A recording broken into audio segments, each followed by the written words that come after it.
एक वीडियो रखना चाहता हूं जो आपको हैरान और परेशान कर देगी। क्यों? क्या हुई? कैसे राजनाथ सिंह की बॉडी लैंग्वेज ने पाकिस्तान को बौना कर दिया। इतना कि पाकिस्तान के रक्षा मंत्री ख्वाजा आसिफ राजनाथ सिंह से आंखें तक नहीं मिला पाए। और दावे ये हैं कि हम गज़वा हिंद लड़ेंगे। अस्तगफार, तौबा तौबा तौबा, खुदा मुझे माफ करे।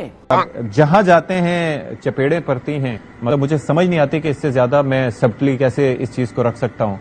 बड़ी एम्बेरसमेंट रही। मैं आपको तस्वीर दिखाता हूँ। ये तस्वीर देखें कि पाकिस्तान के डिफेंस मिनिस्टर जो है वो चल रहे हैं और भारतीय डिफेंस मिनिस्टर जो हैं उन्हें देख रहे हैं। एक बंदा बोल के कह रहा है कि तुमने दाईं तरफ जाना है। वो कहता है नहीं, मैं बाईं तरफ गया था क्योंकि वो सोच रहा था कि तुमने बाईं तरफ जाना है। दाएं बाएं बाएं दाएं, कोई समझ नहीं आ रहा कि क्या हो रहा है। मेरा तो सर चकरा। हालांकि अच्छा ये होता कि भारत और पाकिस्तान का आपस में डायलॉग हो जाता, हल्की फुल्की साइड लाइन पे कोई पता चलती। बट अगर पाकिस्तान की बात आएगी तो कान खोल करके सुन ला। एक साथ खड़े होंगे, एक साथ। इतना मारूंगा कि हर जगह से धुआं निकलेगा जहां जहां छेद है। माय गॉड, अस्तगफार, तौबा तौबा तौबा, खुदा मुझे माफ करे। क्योंकि हैंडशेक तो होना चाहिए था, एटलीस्ट बात तो होनी चाहिए थी, एटलीस्ट किसी न किसी लेवल पे इंगेज तो करना चाहिए था। लेकिन कोई इंगेजमेंट नहीं है, कोई कुछ नहीं है। देयर इज नथिंग जिसको हम कर सकें, डिस्कस कर।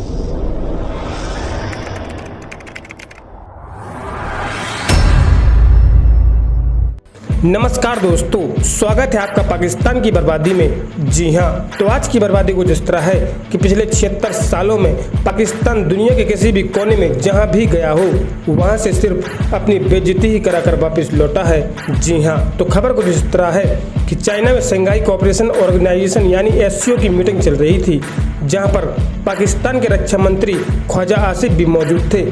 परंतु जब ख्वाजा आसिफ की नज़रें भारत के डिफेंस मिनिस्टर राजनाथ सिंह पर पड़ी तो ख्वाजा आसिफ ने अपनी नज़रें नीचे कर चुपचाप राजनाथ सिंह के सामने से निकल पड़े। जी हाँ, और निकले भी क्यों ना, क्योंकि भारत ने ऑपरेशन सिंदूर में पाकिस्तान का हाल जो बिगाड़ दिया था। जी हाँ, खैर दोस्तों, आपसे छोड़िए, हम पहले पाकिस्तानी मीडिया का रिएक्शन देखते हैं। दोस्तों, भारत और पाकिस्तान के डिफेंस मिनिस्टर जो हैं वो इस वक्त चाइना में हैं, लेकिन कोई ऐसी खबरें नहीं आ रही जिससे ये पता चलता हो कि शायद कोई मुलाकात जो है वो मुमकिन है। पता ये चला है कि हैंडशेक भी नहीं हुआ। There was no handshake between Indian and Pakistani defence minister. That is something very very big. और इसी से पता ये चलता है कि मामलात जो हैं वो नॉर्मल नहीं है। हालांकि अच्छा ये होता कि भारत और पाकिस्तान का आपस में डायलॉग हो जाता, हल्की फुल्की साइड लाइन पे कोई पता चलती। लेकिन नॉर्मली ये काम जो है ये पॉलिटिकल लीडरशिप नहीं कर सकती, ये काम जो है वो मिलिट्री लीडरशिप करती है। ये मैं आपको तस्वीर दिखाता हूँ। ये तस्वीर देखें कि पाकिस्तान के डिफेंस मिनिस्टर जो है वो चल रहे हैं और भारतीय डिफेंस मिनिस्टर जो हैं उन्हें देख रहे हैं। आपको पता है कि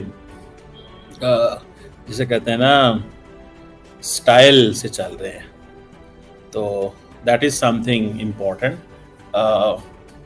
सो दिस इज समथिंग जिसे मेरा ख्याल है कि जो लीडरशिप है भारत और पाकिस्तान के अंदर, उन्होंने फैसला किया हुआ है कि हमने बात ही नहीं करनी, हमें ज़रूरत ही कोई नहीं है यार बात करने की, छोड़ो, जो होना था हो गया, जैसे है छोड़ दो इस सारी चीज़ को। सो मुझे लगता है कि ये एक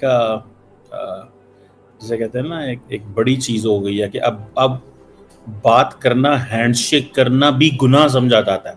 और अगर हैंडशेक करें तो आप समझें कि इसकी भी इंसल्ट है, क्योंकि अगर पाकिस्तान हाथ आगे मिलाएगा तो इंडिया ने कहना जी हमारी जीत है, और अगर इंडिया हाथ मिलाएगा तो पाकिस्तान कहेगा हमारी जीत है। तो ये एक आप समझ लें कि ऐसी चीज़ है जिसके ऊपर अब वो जिसे कहते हैं ना, सारे का सारा जो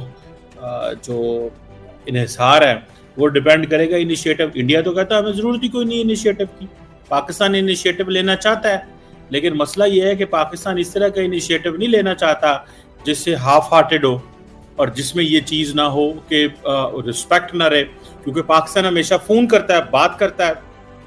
जब अभिनंदन का जहाज़ गिरा था तो उस वक्त पाकिस्तान के प्राइम मिनिस्टर ने मोदी साहब को फ़ोन किया, मोदी साहब ने आगे से जवाब ही ना दिया। तो जब जवाब ही नहीं देंगे तो पाकिस्तान बात कैसे करेगा। तो मुझे ऐसे लगता है कि that is something important, that is something we need to understand कि ये चीज़ जो है वो मुमकिन नहीं है। इस चीज़ को थोड़ा सा स्टडी करना चाहिए, हमें इस चीज़ को थोड़ा सा देखना चाहिए। मैं ज़ाती तौर पे इस चीज़ का हामी हूँ कि हैंडशेक तो होना चाहिए था, एटलीस्ट बात तो होनी चाहिए।